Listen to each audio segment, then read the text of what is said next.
Өзгеру қақпасы әр адамның өзінің ішінен ашылады. Өзгеру үшін әр адам өзін тани алу керек.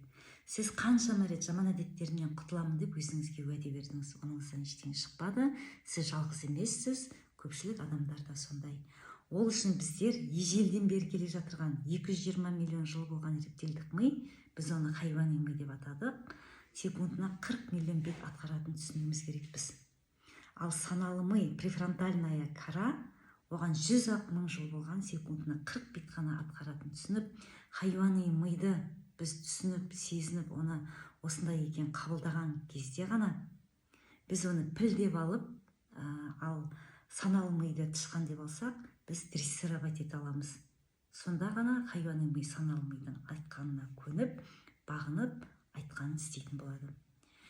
Өздеріне зиян екенін біле тұра, тәтті, майлы тағамдарды жеп, ауру әкелетін біле тұра, және арақ шараптарды ішіп, зиянды сусындарды неге ішеді, және темекі, наркотик тартады, құмар ойындарды ойнайды, және өткенге өкініп, болашаққа ештеңе жасай алмайтынын біле тұра, ренжіп, өткеніне өкініп, ауруға душар болып жатады.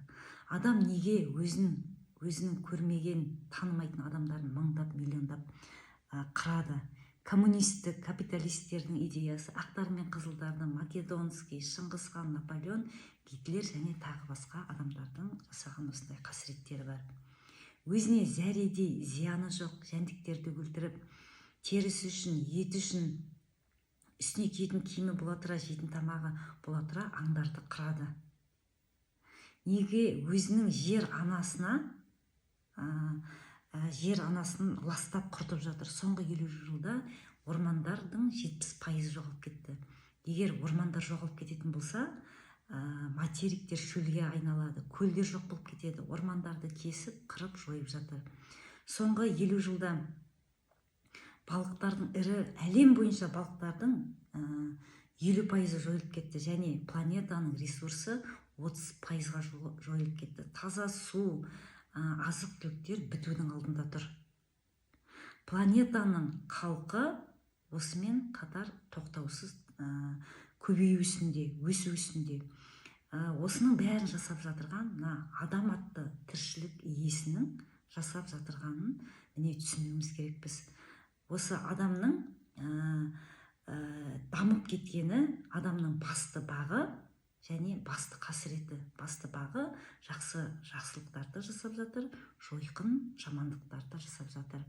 Ол үшін адамның тіршілік иесінің, яғни өзімізді біз түсінуіміз керекпіз. Енді саналы адам болу жолына түсуіміз керекпіз.